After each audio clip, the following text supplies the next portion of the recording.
Hai semuanya, kenalin aku Ifada dan di sini ada teman-teman aku nih, ada Mbak Nihla, Andi, Halo. Abel, Abi. Say hey dong teman-teman semuanya.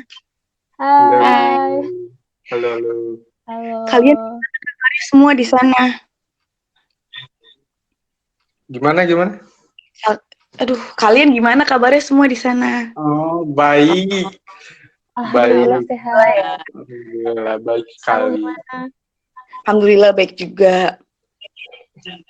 Oke, tanpa berlama-lama kita mulai aja diskusi ya. Mau nggak teman-teman mulai diskusinya? Boleh. Oke, jadi kami mau berdiskusi mengenai krisis kemanusiaan di Suriah. Nah, sebelumnya aku mau tanya dulu nih, emang ada apa sih di Suriah sampai bisa dikatakan krisis kemanusiaan? Kano, boleh jawab.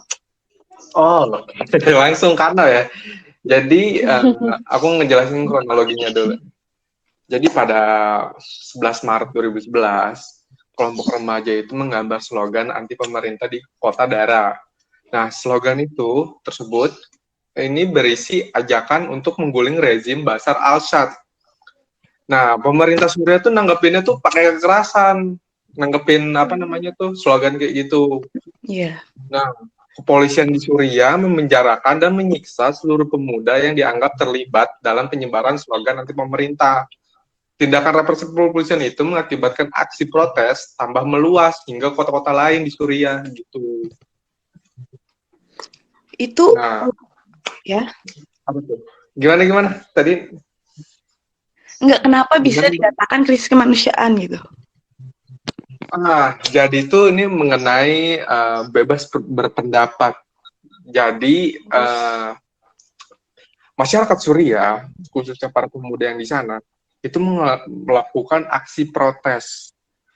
Nah, dia itu protes ke pemerintahnya tuh. Nah, rezim Assad itu kan terkenal dengan pemerintah otoriter ya, yang berlangsung selama 30 tahun. Iya. Nah, menurutku tuh, kenapa bisa kayak gitu tuh, penyebabnya apa sih? Nih, menurutku faktornya tuh ada 4 nih. Iya. Kesenjangan sosial, pertama di pemerintah Bashar. Kedua, dominasi partai Ba'ath yang udah lama tuh berkuasa di Suriah. Ketiga, kurangnya distribusi pangan dan pengangguran yang tinggi. Yang terakhir, aksi represi pemerintah Suriah dalam menghalau kritik dan masyarakat. Nah, poin yang saya ambil di sini ya, krisis manusia itu adalah poin yang terakhir, yaitu aksi represi pemerintah Suriah. Gitu. Iya. Parah juga ya, bisa parah gitu loh. Emang penyebabnya apa sih bisa sampai mereka diperlakukan seperti itu gitu, Windy? Oke. Kayak tadi yang udah dijelasin sama Kano ya, adanya aksi dari para pelajar yang kayak mereka tuh kayak menolak pemerintah kayak gitu. Jadi penyebab krisis kemanusiaan di Suriah ini tuh kalau dilihat lahirnya suatu topik permasalahan atau konflik itu kan nggak pernah tunggal gitu ya, pasti selalu ada faktor penyebab yang dimana itu tuh pasti selalu beragam. Iya. Nah, untuk krisis ini tuh kalau aku simpulin itu tuh disebabkan karena adanya perang sipil yang terjadi antara pemerintah dengan pihak oposisi kayak gitu. Kenapa bisa dibilang krisis kemanusiaan? Karena di sini juga HAM PBB itu bilang ada banyak warga sipil yang tewas dan cedera, bahkan mereka kehilangan tempat tinggal kayak gitu. Dan kebanyakan yang jadi korban itu perempuan dan anak-anak. Kalau dikumpulin tuh 1 bulan bisa sekitar 186 warga sipil itu tewas. Nah, selain dari itu karena ada penyebab perang antara pemerintah dan pihak oposisi, itu tuh juga ada kayak perbedaan mazhab kayak gitu loh antara Sunni melawan Syiah karena minoritas dan mayoritas di negara itu gitu. Kemudian apa ya? Itu tadi perbedaan mazhab itu tuh yang menjadi persoalan karena di Suriah itu kan ada banyak golongan-golongan Islam gitu kan. Iya. Nah, tapi perbedaan itu nggak dibilang secara spesifik itu sebagai penyebab utama, melainkan hanya sebagai pemicu gitu loh. Inti dari penyebab itu tuh kalau disimpulin itu karena adanya perang sipil itu tadi kayak gitu. Terus kayak yang disebutkan itu ada faktor sosial, ekonomi, politik domestik yang disebut itu sebagai pemicu juga, yang dimana adanya menuntut untuk pergantian rezim Bashar al-Assad yang disebut Hamakano tadi. Jadi menurutku penyebab utama dari krisis kemanusiaan di Suriah ini tuh disebabkan karena konflik perang sipil yang berkepanjangan tadi. Maka timbullah konflik ini, kayak adanya krisis pangan, kemanusiaan, kemiskinan. Gitu aja sih, cukup complicated sih kalau mau bicarain penyebab yang dimana kasusnya ini lumayan panjang juga dan belum kelar. Gitu sih. Ya, nah ini kan parah banget ya kasusnya. Ada nggak sih aktor yang membantu gitu dalam kasus ini? Oke. Untuk aktornya pasti jelas ada ya, dan juga permasalahan kemanusiaan di Suriah ini kan kompleks banget nih. Iya. Yang dihadapi oleh para pengungsi atau korban kemanusiaannya itu karena terkadang mereka juga harus terpaksa keluar dari negaranya sendiri atau bahkan survive di negaranya masing-masing seperti itu.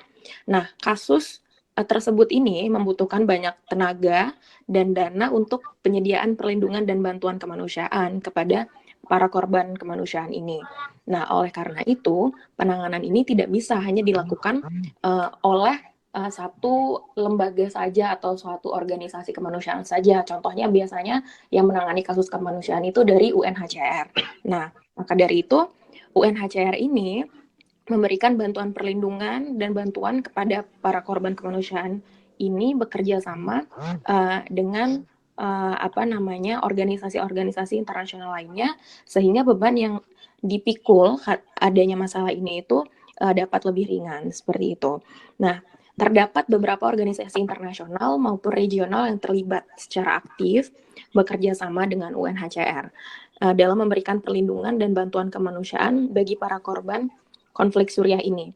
Nah, organisasi-organisasi internasional itu bernaung di bawah naungan PBB seperti UNICEF, kemudian ada WHO, ada UNFPA, ada UNWFP, dan beberapa organisasi internasional independen seperti ICRC. Dan selain aktornya itu, tentu saja ada kegiatan kerjasama penanganan yang dilakukan, di antaranya itu UNHCR yang bekerja sama dengan UNICEF untuk mencari akses pendidikan yang cukup baik bagi anak-anak pengungsi Suriah yang berusia sekolah dan menyalurkan alat-alat pendidikan seperti buku bagi kelompok-kelompok belajar di kamp pengungsian. Kemudian UNICEF juga berupaya membentuk suatu lingkungan yang nyaman bagi komunitas anak-anak pengungsi Suriah dan membentuk komunitas kegiatan kurikuler bagi pemuda-pemudi Suriah di kamp-kamp pengungsian. Kemudian UNHCR juga seperti yang sudah saya sebutkan nanti bekerja sama dengan WFP, yang mana ini menyediakan dan menyuplai kebutuhan makanan bagi para pengungsi Suriah di setiap kamp-kamp pengungsian. Dan juga UNHCR yang bekerja sama dengan WHO, dan kerjasamanya ini dalam rangka untuk menangani masalah kesehatan yang dialami oleh para pengungsi Suriah di pengungsian, seperti penyediaan klinik-klinik kesehatan dan penyediaan obat-obatan. Nah, masalah yang dihadapi ini merupakan masalah yang sangat besar dan membutuhkan banyak pihak untuk menanganinya. Hal ini yang kemudian membuat UNHCR sebagai badan internasional yang mendapatkan mandat internasional dari PBB untuk memimpin dan mengkoordinasikan perlindungan dan bantuan kepada pengungsi global dengan melakukan kerjasama yang efektif dengan organisasi internasional lainnya, sehingga penanganan pengungsian ini dan permasalahan kemanusiaan yang terjadi di Suriah ini dapat dilakukan dengan cepat dan baik. Nah, organisasi internasional regional lainnya yang aktif dalam melaksanakan kegiatan kemanusiaan itu, seperti yang sudah saya sebutkan di atas, itu ada ICRC, kemudian organisasi ini yang memiliki tanggung jawab untuk bekerja sama dengan UNHCR.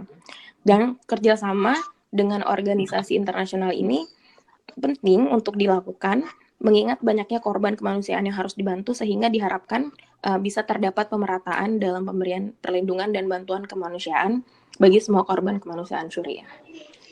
Mungkin segitu aja sih penjelasan tentang aktornya. Oh, ternyata pihak internasional pun turut hadir membantu kasus ini ya.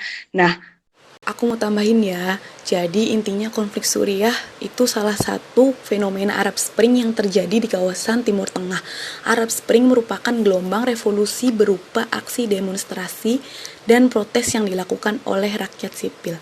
Aksi demonstrasi ini pertama kali dilakukan oleh warga negara asal Tunisia bernama Muhammad Bouazizi.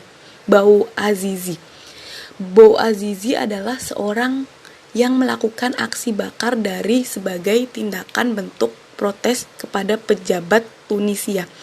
Aksi Bouazizi ini beredar di media dan membangkitkan amarah rakyat Tunisia atas kematian Bouazizi, sehingga masyarakat Tunisia akhirnya melakukan protes. Aksi Bouazizi ini merupakan titik awal kemunculan Arab Spring di Tunisia dan menyebar di kawasan Timur Tengah lainnya. Setiap konflik memiliki akar-akar yang berbeda. Seperti yang terjadi di beberapa konflik Timur Tengah, terdapat beberapa faktor yang menyebabkan fenomena Arab Spring yang menjadi penyebab perang Suriah, antara lain. 1. Karena Timur Tengah memiliki kultur budaya yang sama, yaitu bangsa Arab. Nah, terus negara-negara Timur Tengah meskipun telah menjadi negara yang merdeka, namun sebenarnya masih belum seutuhnya merdeka. Kebebasan masyarakat dibatasi dengan sistem pemerintahan yang otoriter dan penguasa diktator.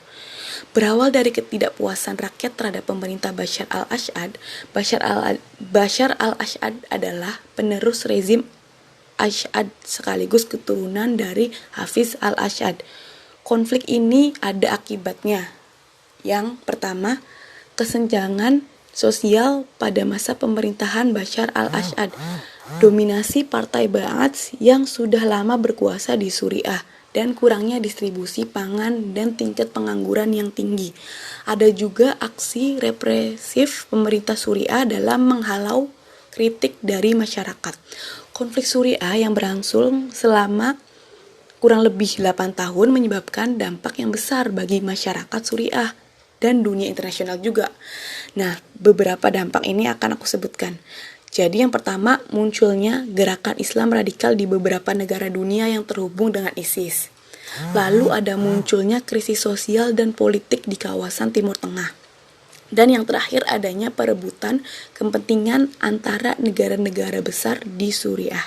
Terima kasih. Nah, sekarang aku mau dengar pendapat Abi nih. Gimana, Bi, menurut kamu tentang kasus ini?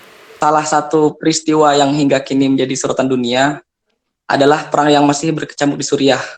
Karena banyaknya campur tangan asing membuat perempuan dan anak-anak negeri itu menjadi korban.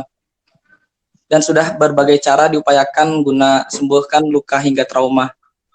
Isu konflik Suriah saat ini telah menjadi sebuah perbincangan dunia yang melibatkan beberapa negara, serta beberapa organisasi internasional yang turut serta untuk menangani konflik yang terjadi di Suriah.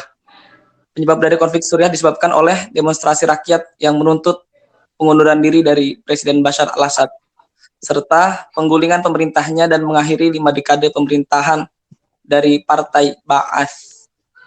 Pemberontakan ini bersatu di bawah bendera Tentara Pembebasan Suriah yang kemudian berjuang dengan cara yang semakin terorganisir. Konflik Suriah adalah merupakan kekerasan internal yang tengah berlangsung di Suriah. Dari beberapa negara yang ikut terlibat dalam konflik Suriah, melibatkan juga beberapa polemik yang diantaranya ada negara yang mendukung dalam kebijakan dari pemerintahan Suriah dan negara yang menentang dari pemerintahan Suriah.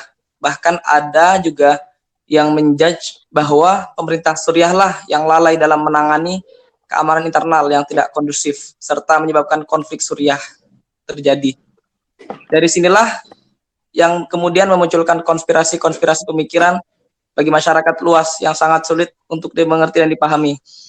Maka dari itu, konflik Suriah ini telah menjadi sebuah perhatian dunia yang menjadikan ini termasuk dalam salah satu kasus studi hukum internasional. Nah, dari penyampaian teman-teman yang sudah disampaikan sebelumnya tadi, bahwa dapat disimpulkan bahwa konflik di Suriah awalnya terjadi karena pemuda yang melakukan aksi protes karena pemerintahannya yang otoriter. Dan itu pun terjadi karena antara pihak pemerintah dan oposisi. Sekian, mungkin dari saya sekian ya. Oke, jadi setelah di penghujung acara, kita tutup saja ya diskusi kami. Kurang lebihnya mohon maaf. Bye semua, jaga kesehatan ya. Ya. Oke, makasih. Oke. Terima kasih sudah mengundang. Asik banget Parah pembahasannya. ini. Seru. Iya. Aku tutup ya teman-teman. Oke, terima kasih Kak. Oke. See you guys. Stay healthy. Assalamualaikum. Salam.